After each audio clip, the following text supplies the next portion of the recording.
сонгодог хөгжмийн сан.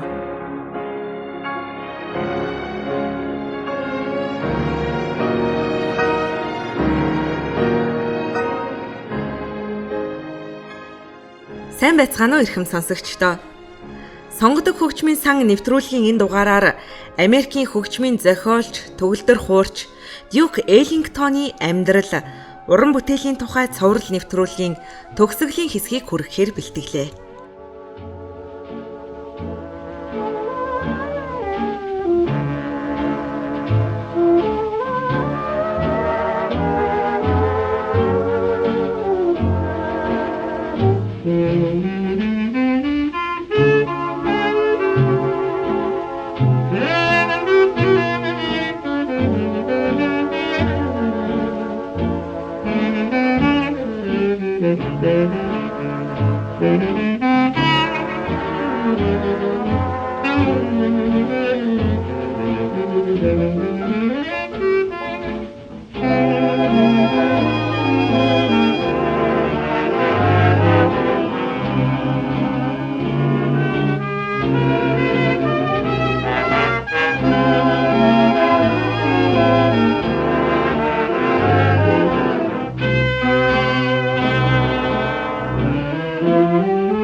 Дьюк Эллингтон уран бүтээлдийн зохиомжийн ямар арга шийдлийг хэрэглэж байваа гэж та бүхэн дотроо бодож суугаах. Эллингтон Коттон клубд байхдаа авьяаслаг негр хөгжмийн зохиолч Мариан Куктэй танилцаад түүнээс их зүйлийг сурч мэдсэн байл. Кук түүнийг хөгжмөдөж байхад нь гинтхэн зогсоогоод одоо эсрэгээр нь буцаагаад хойноос нь тогло гэдэг байжээ. Хожим энэ дасгалан Эллингтон өөрийнхөө зохиол бүтээлд их хэрэглэх болсон юм. 1935 онд Генет свинг хөгжим мод болж свинг тоглодог хамтлагуудаас хамгийн алдартай нь Бенни Гудманы найрал хөгжим байлаа.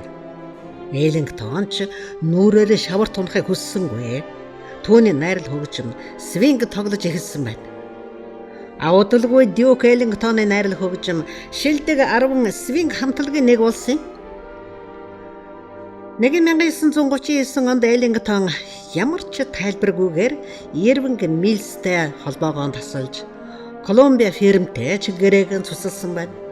Ингээд RCA Victor фирмтэй гэрээ байгуулад хамтран ажиллахаар боллоо. Гэхдээ Дьюк Эллингтоны хамтлагийн зарим гишүүд нь түүний энэ шийдвэрт дургүй байсан. Үүний улмаас хамтлагтаа шинэ хөгжимчд авах шаардлагатай болжээ. Тэр хамтлагийнхаа бүрэлдэхүүнийг солихоос ч айсангүй. Уламжлалан хадгалж үлдэх хамгийн чухал байсан юм. Гэсэн хэдий ч 1930-аад оны сүүлч гэхэд Эллингтоны найрал хөгжим уран бүтээлийн уналтанд орсон байна. Зарим сайн хөгжимчд хамтлагаас гарч зарим нь бас нас барсан байлаа. Тэдний оронд шинэ хөгжимчд орсоор за ингээд 40-од оны үед Эллингтоны найрал хөгжим томхон бүрэлдэхүүнтэй болсон. Энэ боломжийг ашиглаад найрал хөгжмийн чадал чинээг шалгасан зохиолууд тоглож хажуугаар нь өнөөх янз бүрийн туршилтуудаач хийж эхэлжээ. Энэ үед түүний найрал хөгжимд 6 нарийн бүрээ, 4 татах бүрээ байлаа. 1943 онд Эллингтоны найрал хөгжим Карнеги хоолд тоглолтоо хийжээ. Тоглолтынхаа бүх орлогыг фашизмын эсрэг тэмцэж байгаа зөвлөлтийн ард түмэнд илгээсэн байна. Эллингтоны найрал хөгжим алдарт концертын танхим тоглосон анхны негрүүдийн хамтлаг улс. 1940-ад оны сүүлчээс 50-ад оны ихэнх үед Эллингтон концертын томоохон зохиолуудыг сонирхох болжээ.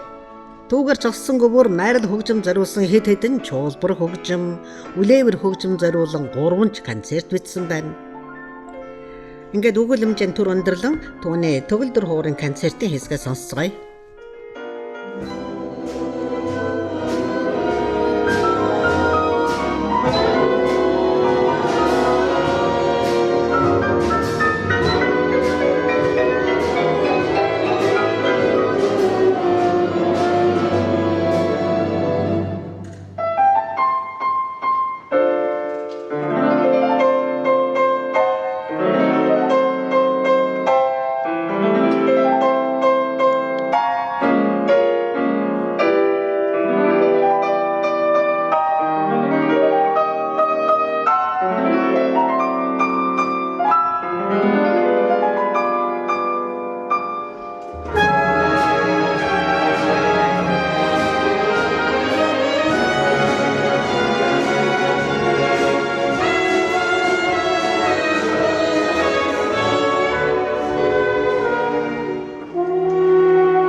Эллингтоны сонгодог хэлбэрийн зохиолууд нь сонирхолтой болсон хэдий ч жаз хөгжмөс холдож сонсогчдод хамтлагаас нь хүндэрч эхэлсэн байна. Үүний улмаас шагнал мөнгөнж хомсдож олон хөгжимчдийг цалинжуулахад хүндрэлтэй болжээ. Дюк яаж сонсогчдыг жаз хөгжимд татах вэ гэж үргэлж бодох болж түүний энэ мөрөөдөл гайхалтай сайхнаар биелэгдсэн юм. 1956 онд Ньюпортод болсон жаз хөгжмийн наадамд Эллингтоны хамтлаг оролцлоо. Тэдний саксофонч Пол Гонсалвес Эллингтоны нэг дууг гоцлон хөгжимдлөө. Үзэгчид хөөрч догдолсон сэтгэлээ барьж дийлэхгүй байсан юм. Энэ наадмын дараа Эллингтоны нэр алдар огцом өсч Дюкч Тайм сэтгүүлийн хавцыг чимэх болжээ. 1968 онд хамтлагийн хөгжимчд нь дал шахаж хэдийний өндөр настангуудын игнэнд орлоо. Гэлээч тэд маш цэвэр нямбай чадварлаг хөгжимдөж байсан юм. Жаз хөгжмийн түүхэнд сонгодог болсон олон зохиолыг Дюк Эллингтон зохион туйрвсан юм. Караван, Solitude, Satin Doll, Mood Indigo гэд нийтдээ 2000 орчим бүтээл бичжээ. Та бүхэн түүний Mood Indigo бүтээлийг сонсож байна.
Дюк Эллингтоны найрал хөгжим 1971 онд зөвлөлт холбоот улсад очиж Москва, Ленинград, Киев, Минскэд тоглолтоо хийсэн юм. Энэ үеэр тэр Хачатурян зэрэг зөвлөлтийн олон нэрт хөгжмийн зохиолчид хөгжимчдтэй уулзаж танилцжээ. Дюк Эллингтон өөрөө маш аялгуулаг хөгжмийн зохиолч гэдгээрээ алдартай. Тэр хөгжим зохиохоос гадна алдартай бүтээлийг найруулан бичиж дадал болсон туршилтуудаа хийсээр байсан юм. Бас жазын хэвшил болсон хэв загвараас ямагт зайлс хийдэг байлаа. Дюк хэвшмэл загварыг байнга эвдэж шинийг бүтээн туйрвах эрэл хайгуулыг цуцалтгүй хийсээр хөгжмийн оргилд хүрсэн юм. Түүний хийсэн, зохиосон, туйрвсан бүхэн нь жаз хөгжим 20 дугаар зууны поп хөгжмийн хөгжилд түлхэц болж урагш хөтлөгсөн гэдэгтээ маргахан үгүй бизээ. Дюк Эллингтон 1974 оны 5 дугаар сарын 24-нд таалал төгсжээ. Ингээд нэвтрүүлгээ түүний ойн дивжээ бүтээлээр өндөрлөе.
Сонгодог хөгжмийн сан нэвтрүүлгийн энэ дугаараар Америкийн хөгжмийн зохиолч, төгөлдөр хуурч Дюк Эллингтоны амьдрал, уран бүтээлийн тухай цуврал нэвтрүүлгийн төгсгөлийн хэсгийг үргэлээ.